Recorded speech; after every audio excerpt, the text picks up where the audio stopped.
আপনি এখন যেটা দেখছেন ইউটিউব, ফেসবুক, গুগল এসব ইন্টারনেটের খুব সামান্য একটা অংশ। ঠিক যেন বিশাল এক আইসবার্গের উপরিতল। নিচে আছে আরেকটা জগৎ, অন্ধকার, গোপন, নিয়ন্ত্রণহীন। সেটাই হলো ডার্ক ওয়েব।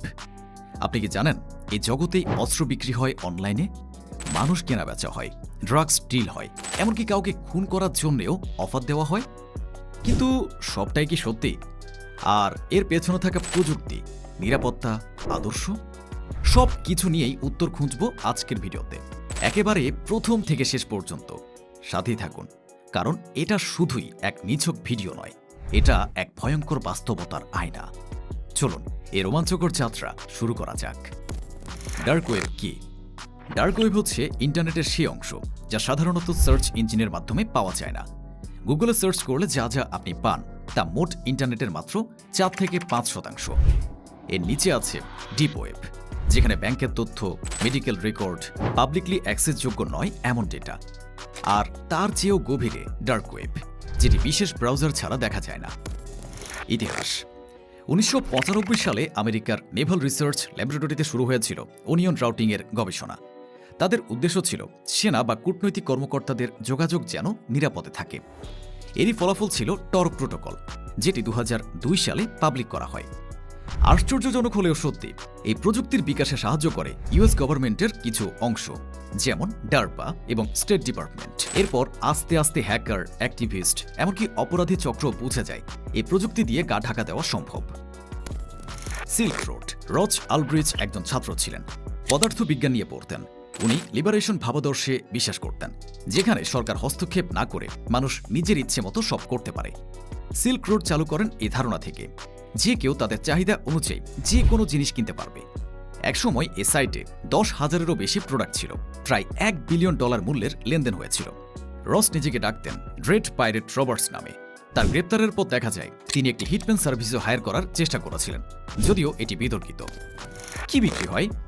বিশেষ কিছু লিস্টিংয়ের উদাহরণ: counterfeit passport for UK $2,000, anonymous level 3 hacking service $500 per job, gun cleaning kit মধ্যপ্রাচ্যের ডেলিভারির জন্য, ক্রেডিট কার্ড ডাম্প প্রতি হাজারে $300, র্যানসমওয়্যার অ্যাজ এ সার্ভিস, যেখানে কেউ একটি সফটওয়্যার কিনে অন্যকে হ্যাক করতে পারে। মনস্তত্ত্ব ও আসক্তি: ডার্ক ওয়েব শুধু টেকনোলজির ব্যাপার নয়, এটা মানব মনের বিকৃতির প্রতিফলন। অনেক সময় কৌতূহল থেকেই মানুষ ঢোকে ডার্ক ওয়েবে, তবে এই কৌতূহল ধীরে ধীরে আসক্তিতে রূপ নেয়।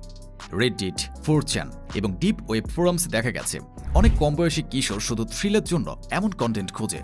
তারা ভাবে, আমি কতটা সাহসী, আমি কতটা গভীরে যেতে পারি। এটাই বিপজ্জনক। এই আসক্তি ধীরে ধীরে তৈরি করে ডিসেন্সিটাইজেশন, অর্থাৎ সহিংসতা, অশ্লীলতা, অনৈতিকতা সবকিছু স্বাভাবিক মনে হতে শুরু করে। ল এনফোর্সমেন্ট: একটি উল্লেখযোগ্য কেস, 2017 সালে FBI এবং ইউরোপোল একসাথে অপারেশন বায়োনেট চালায়। তারা আলফা বে এবং হানসা মার্কেট, দুটো বড় মার্কেট বন্ধ করে দেয়। তবে এখানে ছিল কৌশল। FBI প্রথমে আলফা বে বন্ধ করে, আর তার আগে হানসাকে চুপচাপ হাইজ্যাক করে। যারা আলফা বে বন্ধ হওয়ার পর হানসাতে মাইগ্রেট করছিল সবাই ধরা পড়ে। বাংলাদেশ ও ভারত: বাংলাদেশে 2023 সালে দেখা যায় কয়েকটি গ্রুপ টেলিগ্রাম এবং ডার্কনেট ফোরাম ব্যবহার করে SSLC কোশ্চেন লিক করেছিল। ভারতের ন্যাশনাল সাইবার ক্রাইম রিপোর্টিং পোর্টালে প্রতি বছর প্রায় 50,000-এর বেশি রিপোর্ট আসে, যার মধ্যে অনেকগুলো উৎস ডার্ক ওয়েবের ট্রাফিক। ঢাকার একটি বিশ্ববিদ্যালয়ের ছাত্র .অনিয়ন সাইট ব্রাউজ করে ম্যালওয়্যার ইনস্টল করে ফেলে, যেটা তার ল্যাপটপের ওয়েবক্যাম অন করে দেয়। কিভাবে সতর্ক থাকবেন? টর ব্রাউজার কৌতূহলবশত ইনস্টল করবেন না যদি আপনি জানেন না এটি কি। কোনো সাইটে ক্লিক করার আগে যাচাই করুন সেটি কোন ডোমেইনে যাচ্ছে। VPN এবং অ্যান্টিভাইরাস ব্যবহার করলেও আপনি শতভাগ সুরক্ষিত নন। ডার্ক ওয়েব সম্পর্কে জানতে হবে, কিন্তু ব্যবহার করার দরকার নেই। ডার্ক ওয়েব মানে শুধু অপরাধ নয়, এটা একটা প্রতিচ্ছবি আমাদের সমাজের, আমাদের মনস্তত্ত্বের। যেখানে আইনের সীমা নেই, যেখানে নৈতিকতার সংজ্ঞা ভেঙে পড়ে, যেখানে আমরা মানুষ ধীরে ধীরে মেশিন হয়ে উঠি। বিকল্প এক বাস্তবতায় করে। UX রিসার্চার হ্যারি ব্রিগনাল প্রথম এই টার্ম ব্যবহার করেন। সহজভাবে বললে ডার্ক প্যাটার্ন হলো এমন ডিজাইন বা টেকনিক যা দেখতে সাধারণ মনে হলেও এর আসল উদ্দেশ্য আপনাকে প্রলুব্ধ করা, বিভ্রান্ত করা বা এমন সিদ্ধান্ত নিতে বাধ্য করা যেটা আপনার ক্ষতির আর তাদের লাভের। ডার্ক প্যাটার্ন মূলত মানুষের ব্রেনের কিছু সাইকোলজিক্যাল দুর্বলতাকে কাজে লাগায়। লস অ্যাভারেশন: ক্ষতি এড়ানোর মানসিকতা। আমরা লাভের চেয়ে ক্ষতি এড়াতে বেশি উদ্বিগ্ন। এজন্যই অনলি 2 আইটেম লেফট বা লাস্ট চান্স টুডে দেখে আমরা তাড়াহুড়ো করে কিনে ফেলি। FOMO, fear of missing out, ভুয়া কাউন্টডাউন টাইমার বা 500 পিপল অলরেডি বুকড দিস, এগুলো আমাদের মনে কৃত্রিম জরুরিতা তৈরি করে। চয়েস ওভারলোড, অজস্র অপশন দিয়ে এমনভাবে জটিলতা তৈরি করা হয় যাতে আমরা অলসভাবে ডিফল্ট সেটিং মেনে নিই, যা কোম্পানির জন্য লাভজনক। কনফার্মেশন বায়াস, এমন বিজ্ঞাপন বা নোটিফিকেশন দেখানো হয় যা আমাদের আগের বিশ্বাসকে শক্ত করে, ফলে আমরা সহজে ফাঁদে পা দিই। ব্রেনের নিউরোসায়েন্স দিক, আমাদের ব্রেন মূলত ডোপামিন রিওয়ার্ড সিস্টেমে চলে। প্রতিটি নোটিফিকেশন, লাল রঙের সেল লেখা বা কংগ্রেচুলেশন মেসেজ আমাদের মস্তিষ্কে এক ধরনের আনন্দের সংকেত পাঠায়, ফলে আমরা বুঝতে না পেরেই সেই ডিজাইনের ফাঁদে আটকে যায়। এটা অনেকটা সোশ্যাল মিডিয়ার লাইক আসক্তির মতো। মস্তিষ্ক ডোপামিন পেতে চায় আর কোম্পানিগুলো সেই ইচ্ছাকেই কাজে লাগায়। ডার্ক প্যাটার্নের বাস্তব উদাহরণ সাবস্ক্রিপশন ট্র্যাপ, ফ্রি ট্রায়াল শুরু হলেও কিভাবে বাতিল করতে হবে তা ইচ্ছাকৃতভাবে লুকানো হয়। হিডেন চার্জ, শেষ ধাপে গিয়ে হঠাৎ অতিরিক্ত ট্যাক্স বা ফি যোগ করা হয়। Misdirection button, no I don't want this amazing offer type button, যা চাপতে মনে কষ্ট লাগে। ফোর্সড কন্টিনিউটি, অ্যাকাউন্ট ডিলিট করা বা আনসাবস্ক্রাইব অপশন জটিল করা। ফ্রেন্ড স্প্যাম, কোনো অ্যাপ বা আপনার কন্ট্যাক্ট লিস্ট থেকে অনুমতি ছাড়াই ইনভাইট পাঠিয়ে দেয়। কেন এটা ভয়ঙ্কর? কারণ এগুলো শুধু আপনার পকেট থেকে টাকা নিয়ে নেয় না, বরং ধীরে ধীরে আপনার সিদ্ধান্ত নেওয়ার স্বাধীনতাকেও নিয়ন্ত্রণ করে। একবার অভ্যস্ত হয়ে গেলে ব্রেন ওই ধরনের ডিজাইনকে নর্মাল ভাবতে শুরু করে। দীর্ঘমেয়াদে এটা মানুষের আত্মবিশ্বাস, অর্থনৈতিক সিদ্ধান্ত, এমনকি গোপনীয়তার উপরও বিরাট প্রভাব ফেলে। সমাধান ও সচেতনতা, সবসময় সাবধান থাকুন। ফ্রি ট্রায়াল মানেই একদিন অটো চার্জ হতে পারে। টার্মস অ্যান্ড কন্ডিশন পড়ার অভ্যাস করুন। অনলাইন কেনাকাটার সময় এক্সট্রা চার্জ আছে কিনা খেয়াল করুন। ব্রাউজারে অ্যাড ব্লক বা ট্র্যাকার ব্লকার ব্যবহার করতে পারেন। সবচেয়ে জরুরি, আপনার ব্রেইন কিভাবে প্রতারিত হতে পারে সেটা বুঝতে শিখুন। ডার্ক প্যাটার্নস হলো এক ধরনের মনস্তাত্ত্বিক হ্যাকিং। আপনার মস্তিষ্ককে না জানিয়ে আপনার হাতে থাকা টাকা খসিয়ে নেয়। তাই পরের বার যখন কোনো ফ্লাশি ওয়েবসাইট বা লোভনীয় অ্যাপস আপনার সামনে আসবে, একটু থামুন, ভেবে দেখুন আপনি কি সত্যি এটি চান, নাকি কারো কৌশলে আপনার ব্রেইনকে ফাঁকি দেওয়া হচ্ছে। আপনি সকালে ঘুম থেকে উঠলেন, স্বাভাবিক রুটিনের মতো আয়নার সামনে দাঁড়ালেন, চোখে মুখে একটু ক্লান্তি, ঠিক যেমন প্রতিদিন। কিন্তু আজ কিছুটা অস্বাভাবিক লাগছে। হঠাৎই আপনার চোখ দিয়ে অজানা একটা বেদনা নেমে এলো। কান্না? কিন্তু কেন? কার জন্য?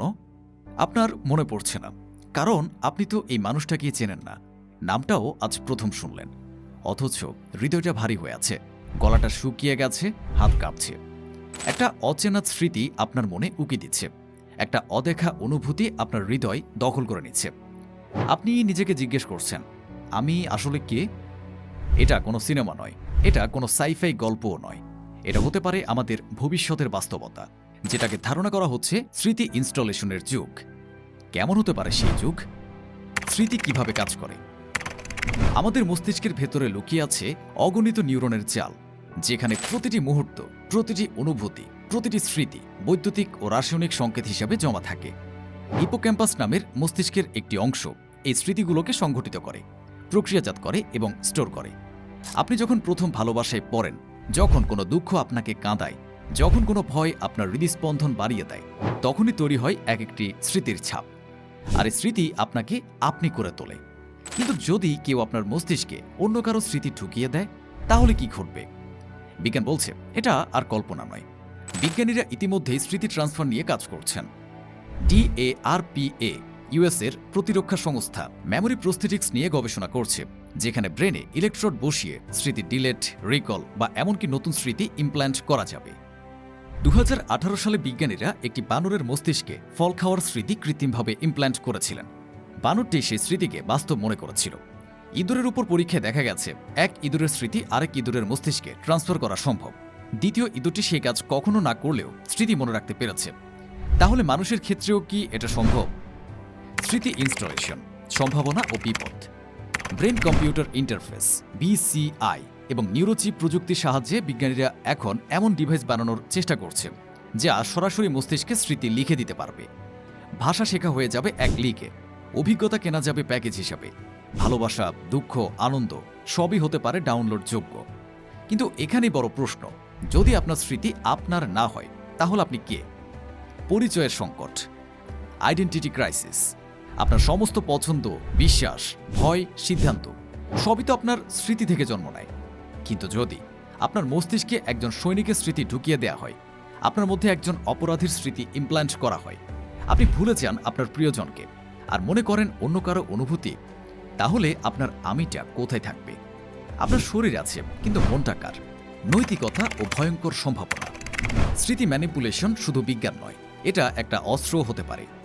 ম্যানিপুলেশন, কেউ আপনার মস্তিষ্কে মিথ্যা স্মৃতি ঢুকিয়ে আপনাকে অপরাধী বানিয়ে দিতে পারে। মার্কেটিং, কোম্পানিগুলো আপনার মনে জোর করে পণ্যের ইচ্ছা ঢুকিয়ে দেবে। প্রেম ও সম্পর্ক, যদি আপনার সত্যিকারের ভালোবাসার স্মৃতি মুছে ফেলে অন্য কারো স্মৃতি বসিয়ে দেওয়া হয়। সিনেমা থেকে বাস্তবতা, সাইফাই এখন আর ফিকশন নয়। এই বিষয় নিয়ে বহু সিনেমা তৈরি হয়েছে। টোটাল রিকল 1990-2012, স্মৃতি ইমপ্ল্যান্ট করে কাউকে সম্পূর্ণ অন্য মানুষ বানানো। Black Mirror, The Entire History of You, স্মৃতি রেকর্ড করে বারবার দেখা। ইনসেপশন, স্বপ্নের মাধ্যমে কারোর মনে স্মৃতি রোপণ করা। এসব একসময় শুধু কল্পনা ছিল, আজ বিজ্ঞান সেদিকে এগোচ্ছে। ভবিষ্যতের বাস্তবতা, কেমন হবে আমাদের জীবন?